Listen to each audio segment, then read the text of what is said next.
Hello friends আসসালামু আলাইকুম আমি নুসরাত জাহান ইচ্ছে আজকে আমি তোমাদের শেখাবো how to change compatibility mode to normal mode in MS Excel workbook or file in Bangla অর্থাৎ আজকে আমি তোমাদের শেখাবো কিভাবে আমরা compatibility mode থেকে নরমাল মোড চেঞ্জ করতে পারি MS Excel এর ওয়ার্কবুক অথবা ফাইলের মধ্যে। তাহলে চলো এখন আমরা কাজটা করি। তো করার জন্য আমরা আমাদের কি মিনিমাইজ করি। মিনিমাইজ করার পর এখন আমরা আমাদের MS Excel ওপেন করি। তাহলে MS Excel ওপেন করার পর আমরা এখানে ক্লিক করি। ক্লিক করার পরে এখন আমরা আমাদের কাজটা করার জন্য কি করব, তো এখন কাজটা করার জন্য আমি ধরো এই ওয়ার্কবুকের ভিতরে একটু লেখা লিখি। বেশ আমি ধরো কতটুকু এভাবে লেখা লিখলাম, লেখার পরে আমি এভাবে টান দিলাম। এখন এই ওয়ার্কবুকটাকে আমি যদি চাই সেভ করতে, তা আমি ধরো সেভ করি। এই সেভে যে আমরা অপশনে যাই, যাওয়ার পর আমরা ব্রাউজে দিয়ে আমি ধরো এই ওয়ার্কবুকটাকে সেভ করব। তো এখন আমরা আমাদের এখান থেকে এগুলো বিভিন্ন টাইপ, তো আমরা কোন টাইপে সেভ করব। আমরা যদি চাই যে এক্সেল 97 আমাদের যেখান থেকে 2030 ওয়ার্কবুক, এটা এই টাইপের যদি সেভ করতে, তো এটা কি, এটা হচ্ছে ওল্ড ভার্সন। তাহলে এই টাইপের যদি আমরা সেভ করতে চাই, তাহলে আমাদের এই যে এখানে ক্লিক করে, এই যে আমরা এখানে যখন ক্লিক করলাম, করার পর আমরা কোথায় সেভ করবো, ডকুমেন্টসে। আর আমরা এখানে কি নামে সেভ করবো, আমি ধরো দিলাম, আমি ধরো কি নামে, আমি ধরো দিলাম এখানে, আমি এখান থেকে আমি ধরো যে এ নামে সেভ করবো। পরে আমরা এন্টার দিই, এন্টার দিলে এ নামে সেভ হয়ে গেল। তাহলে এই যে আমাদের এ নামে সেভ হওয়ার পর টাইটেল বারের নামটা চলে আসলো।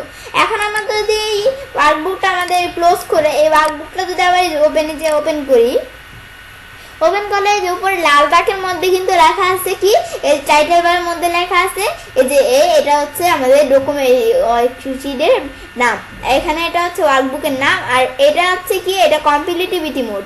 তাহলে আমাদের কম্পিটিটিভিটি মোডে কিন্তু এটা সেভ হইলো। সেভ হওয়ার পরে এখন আমরা কি করি, এই কম্পিটিটিভিটি মোডে যখন আসার পরে এখন আমাদের এই যে কন্ট্রোল চাপ দিয়ে আমরা নিচ দিকে আসি। তো কন্ট্রোল চাপ দিয়ে আমরা আমাদের ডাউনের চাপ দিই, চাপ দেওয়া আমাদের একবারে সবার লাস্টের রোটা আসছে। আসার পর এখানে কি লেখা আছে, তো এখানে কত নাম্বার রো আমাদের এখান থেকে। তো এখন আমরা এই বিষয়টা দেখার জন্য আমি পেজের সাইজটা একটু বড় করি। আমাদের রো এটা কতটুকু, এটা হচ্ছে এখানে এটা কি লেখা আছে আমাদের। তো এখন আমরা আমাদের এটা 65,536। তো এখন আমাদের রো এর পরিমাণ কিন্তু কম দেখাইতেছে, যেহেতু এটা ওল্ড ভার্সন। তো এখন আমরা আমাদের এটা দেখার পর এখন আমরা যদি আমাদের কন্ট্রোল চাপ দিয়ে আমরা যে দেখি, আমরা কলাম দেখলে কন্ট্রোল চাপ দিয়ে লেফটে আমাদের রাইটেরও চাপ দিলে এই যে কলাম এসে পড়লো। তাহলে আমাদের সবার লাস্টের যে কলাম আছে এটা কিন্তু এসে পড়লো। তো এই কলামের পরিমাণও কিন্তু কম দেখাইতেছে, আইবি কলাম পর্যন্ত।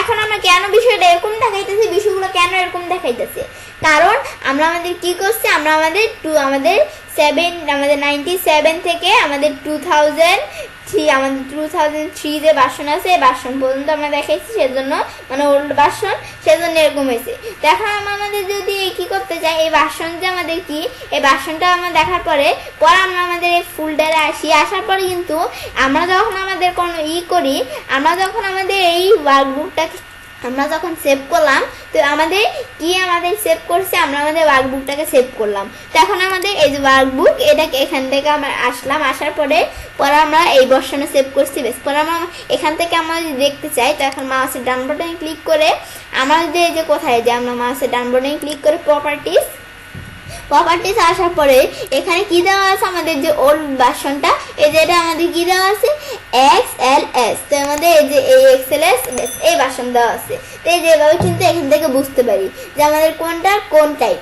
তো এটা আমাদের এই টাইপ, এখানে আমাদের এই ওয়ার্কবুকটাকে আমরা এরকম টাইপে সেভ করছি। বেশ এখন আমরা বিষয়টা দেখলাম, দেখার পরে এখান থেকে আমরা যদি ওল্ড ভার্সনটাকে আমরা যদি কনভার্ট করতে চাই, তো করার জন্য আমরা ফাইল মেনুতে যে এই যে লেখা আছে কনভার্ট, ডকুমেন্টের নাম তো এটা কম্পিটিটিভিটি মোড দেওয়া আছে। এখন আমরা যদি কনভার্ট করতে চাইলে আমরা কি করব, আমরা যদি কনভার্টে ক্লিক করি, আমরা এখান থেকে আমরা কনভার্টে ক্লিক করবো, আমরা ওকেতে ক্লিক করি, পরে এটা আসলে আমরা ইয়েস দিব। ইয়েস দিলে এটা কনভার্ট হয়ে গেল। এখন কিন্তু কম্পিটিটিভিটি মোড লেখা নেই, আর কিন্তু রো এর পরিমাণটা কম ছিল, কলামের পরিমাণও কম ছিল। এখন আমরা যদি কন্ট্রোল ডাউনের চাপ দিই, তাহলে কিন্তু এখন এই যে আমাদের রো এর পরিমাণটা বেড়ে গেছে। পরে আমরা এদিকে আসি, তাহলে যে এখান থেকে এক্স দিয়ে আমাদের কলামের পরিমাণটাও কিন্তু বেড়ে গেছে, তাকে কম ছিল, এটা ওল্ডার ভার্সন সেজন্য। তো এখন আমাদের যখন এবার আমরা বিষয়টা দেখলাম, দেখার পরে এবার আমি চাইলে কাজটা করতে পারি। এবার খুব সহজেই কম্পিটিটিভ বোর্ড থেকে নরমাল মোড চেঞ্জ করতে পারি MS এক্সেলে ওয়ার্কবুক অথবা ফাইলের মধ্যে। ফ্রেন্ডস, আমার আজকের এই ভিডিওটি যদি তোমাদের ভালো লেগে থাকে তাহলে আমার চ্যানেলটি সাবস্ক্রাইব, লাইক, কমেন্ট এবং সবার সাথে শেয়ার করবে।